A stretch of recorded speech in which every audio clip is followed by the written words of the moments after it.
Welcome back to NATEFLIX, your home for movies on the radio. If you want more information about any of the titles we've talked about today, or if you want to learn more about Go Video, where to find us, check us out online, govideogainesville.com.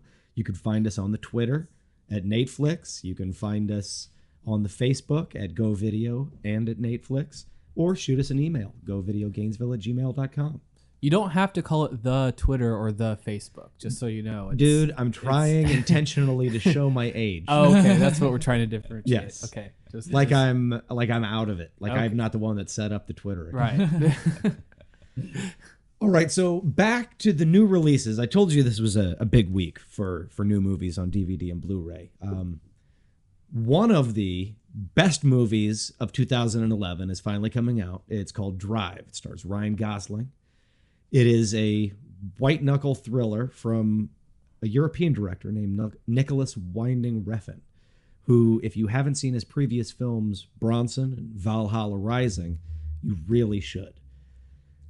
This movie has the official stamp of Go Video's favorite movie of the year. Yes, Patrick and I agree.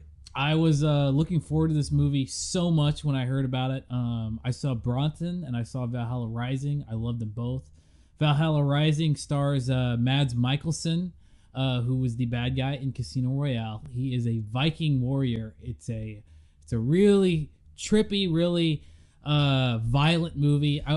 Violent and yet introspective. And that and Bronson and Drive all have one thing in common, in which there are long periods of introspective silence and quietness and real human moments, punctuated by extreme violence. That's my favorite kind of violence, or any action in particular, is when you really are you're really getting to see the action and that it's happening for a purpose. You know, you get a movie like Transformers and you just action's just happening because it's happening. But I think that the scenes in Drive are so much more intense and suspenseful than anything I've seen in any kind of like big studio action film. And it disappoints me that actually, like, it seems like Refn he's always just under the radar with these really great movies, but it's not a lot of people really know about him. Well, and I'd like to point out that this is not an action movie. You know, we're saying that it's punctuated by action, but I don't want to give the false impression, because remember a few months ago, some little old lady filed a lawsuit against Drive because she saw the previews and thought it was going to be like Fast and the Furious. It's not. Mm-hmm. It's much darker, it's much grittier, and it's much smarter.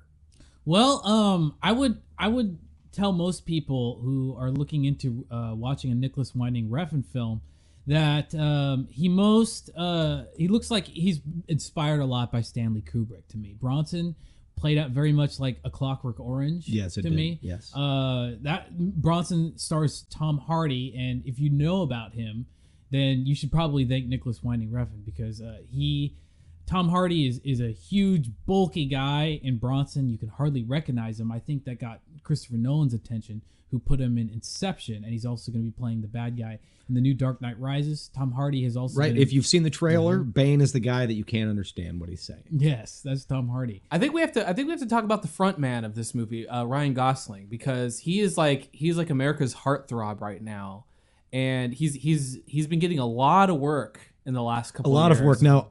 Just on the new release rack at Go Video, he has Blue Valentine, Crazy Stupid Love, and Ides now of Drive. March. Ides of March, yeah. Now Ides of March, and he's just killing it right now. And all the women just they line up to see. So if you want to see Ryan Gosling not only kick ass, but at the same time love a woman exactly how she should be loved, then you should definitely. I think it appeals to both sexes in that aspect, because half of this movie is a love story. Mm-hmm. And the other half is kind of the thriller suspenseful aspect. But well, see, now that point is debatable, depending on what you mean by love. Because one of the things about Drive that I just love so much is that it doesn't go where you expect it to go. All right, we've all seen this movie before. The guy gets involved with a woman whose husband is in jail, and they fall in love with each other, and then the husband gets out of jail, and this movie could have taken the easy route and gone that way, but it didn't. Now, Ryan Gosling's character, he's drawn to this woman, but to me, it was more familial. He was just as drawn to her son. He liked that family aspect. Well, when I said love story, wasn't necessarily directing that at just the girl.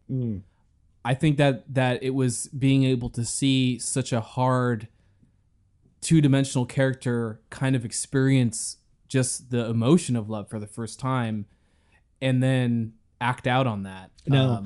And then what I say isn't without point, because when that husband does get out of jail, once again, the movie doesn't go in the direction that you think. And he and the driver, Ryan Gosling, become friends, and this gets Ryan Gosling into a lot of trouble. Well, I think we need to make sure to mention the full cast here, because this is one of the reasons why I was so excited to see this movie. Is my favorite newcoming director, directing so many great actors. Bryan Cranston is a supporting role from Breaking Bad. Albert Brooks will get nominated for an Oscar for his performance in this movie. Ron Perlman, who was Hellboy, very intimidating bad guy in this movie. Oscar-nominated Carey Mulligan is in the movie. And, of course, the lovely Christina Hendricks from Mad Men plays a role as well. What a great cast. What a great director. This movie was tons of fun. It was, you just can't go into this expecting it to be Fast and the Furious, unfortunately. It's hard to describe whether this movie feels real or feels cartoony. It has kind of a Tarantino feel to it. Like when you watch Kill Bill and you see her chopping arms off, you see the effect of what happens. It's not like when James Bond shoots somebody and the guy falls down, there's no blood, and you don't even feel like the guy's dead. But the thing about Kill Bill is that it was shocking to you, in a way that you would be shocked if you saw somebody really get, their arm cut off. But at the same time, the amount of gore was over the top and made it seem a little cartoony. It's like this unique universe that the director created. Yes, and that's, I think, ultimately what makes it so great is that style, that atmosphere. Drive isn't like any other movie that I've seen recently. It is, you can't really compare it to anything else, and that's what's great about it. I just want to add one last thing in there is I actually was very anti Ryan Gosling before I saw this movie. I didn't want to watch anything he was in, but I saw in an interview that he was actually given the script and was told that the studio actually said that you picked the director for this movie, and Ryan Gosling went out of his way and actually picked out Refn for this. And that impressed me so much that he went to someone like Refn, who doesn't have a big rap sheet for films, and then this thing turned out flawless. And so now I understand, Gosling's more than just a pretty boy. He's actually a really talented artist when it comes to filmmaking. So, but he's not so talented, unfortunately, in picking out jackets, because Gosling himself picked out the scorpion jacket in the movie. The white satin scorpion jacket that he wears. I'd wear that jacket. I'd wear that jacket. Anyway, that is Drive. Make sure you come out and see this movie. It may be the best movie this year. Yes, and now, if you want Drive on DVD or Blu-ray, you should probably give us a call, 240-6283, to see if we have a copy in. And if we do, we'll gladly hold it for you until you can make it down there to rent it from us. Okay, coming to theaters this week. There's actually a lot of movies coming to theaters this week, but the one that caught my eye especially is called Chronicle. Chronicle was directed by a guy named Josh Trank. He's only done a movie called Kill Point, which was a TV movie starring John Leguizamo and Donnie Wahlberg. But this seems like a really interesting film. Like Nate said, in the vein of found footage. Now, what do you call a found footage movie? Really? Well, a found footage movie is something where you get guaranteed probably a nobody director, just like you explained. But we were talking about earlier, found footage. There's a difference between found footage and mockumentary.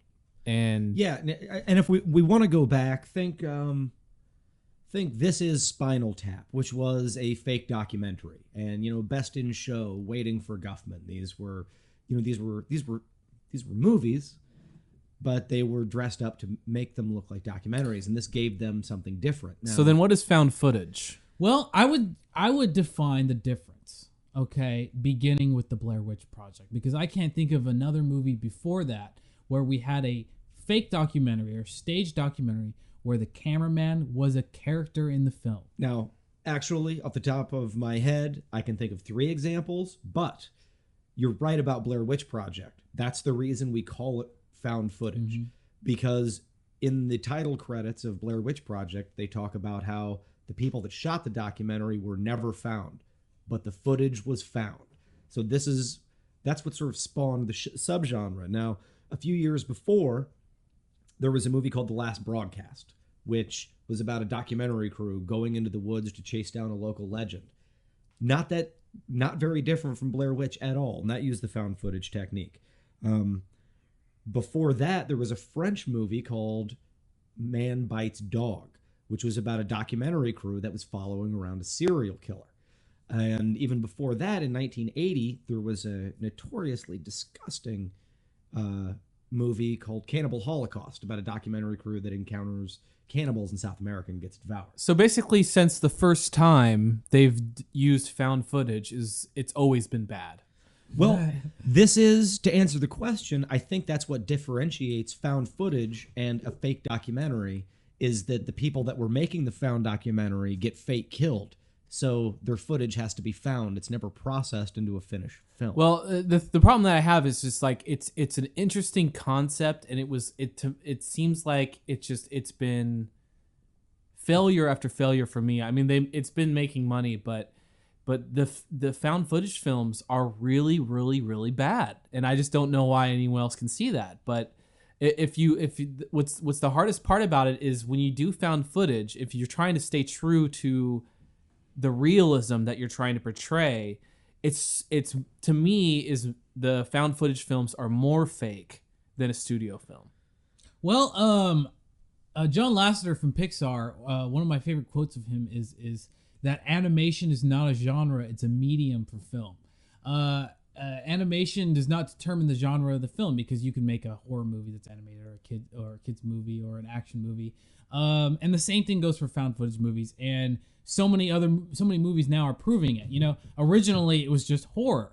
Blair Witch Project, all those other movies you mentioned before that. Paranormal Activity. Last Exorcism, The Devil Inside. Cloverfield started kind of the sci-fi monster. Recently there was Apollo 18. But now we're getting so many more tries at different genres and movies with the same medium. Okay, somebody's really trying to make a really good found footage movie. Chronicle is the first action/superhero found footage movie. The only actor, I can think of to mention is the actor who played Wallace in the first season of The Wire. So I'm glad to see that he's grown up doing something. Where's Wallace? Yeah. He's in Chronicle. That's right. I'm not super excited about Chronicle just because it's found footage, but I will say that I'm very interested in seeing how it goes, because I think that I'm very tired of seeing found footage done with the horror aspect, because we're kind of got the idea already. And I would agree with that. I think that found footage is a gimmick, and it's a gimmick that's had a surprisingly good amount of life in it, and people have been able to wring some stuff out of it. But I think we're done. Yeah. The two major limitations on found footage that get more and more limiting as the genre continues on is that 2 things have to happen in a found footage movie. No matter what horrific events transpire, somebody's got to be pointing a camera at it, A. And B, at the end of the movie, everybody has to die, because if they don't die, then you can't find the footage. The guys would just process the footage and make it a fake documentary. Right. So if everybody's going to die at the end, but until they die, they're going to be pointing the camera at the bad thing. After you've seen that 15 or 20 times, it starts to lose its flavor. Well, I don't think, Barrett, you say that we're done, but I don't think we're anywhere near done. Are we done with reality TV? No, because you don't have to pay big name actors. You get nobodies. And that's the thing, that's a requirement with a found footage movie. If you get Bradley Cooper to star in a found footage movie, no one's going to believe that it's found footage. Well, right. When I say done, I don't mean it in that way. I mean, we're definitely going to make 100 more of these found footage horror films. And not only that, next season there will be the premiere of the first found footage television series called The River. There we go. About a an intrepid explorer who disappears up the Amazon. It's gonna and be- his son films a documentary about going up the Amazon to find his father. A weekly recurring found footage series. Why not? Why not? It's super cheap compared to most shows. It's never been done coming before. back to the quality of film, the thing is found footage where I think the biggest default is with found footage is the dialogue. Is there are so many scenes, and the whole gimmick of found footage is supposed to be that it's real footage that was found, but there are so many scenes that just there's not in any way possible that these two people would be talking while this person's holding a camera in their hand. Well, I think that was definitely evident in Paranormal Activity 2, but not in the first one. You know, and those had two different directors. In small doses, this is, as I said, I believe it's a gimmick, but it's a good gimmick. I thought it was incredibly done in Blair Witch Project, which I think is a very scary movie. I think it was really well done in the first Paranormal Activity. It was incredibly well done in both Rec and its sequel, Rec 2. Now, Paranormal Activity 3 is coming out on DVD soon. Oh, you know right? what? You can come to Go Video right now and get that. We've got it right now. It's right now. And and make sure you check out all the other ones, because you really need to see for yourself whether this is a genre that's all bad, or it's a medium where you can make a good movie. Here's a couple other ones you can check out at Go Video. The Last Exorcism. Soon we'll be getting The Devil Inside. We have Cloverfield. We have The Virginity Hit. We have Rec 1 and 2. We have Apollo 18. We have Troll Hunter and The Blair Witch Project. So if you have any questions about any of these movies, make sure to email us at govideogainesville@gmail.com or give us a call at 352-240-6283. That's all for this week. We will come back at you next Sunday morning.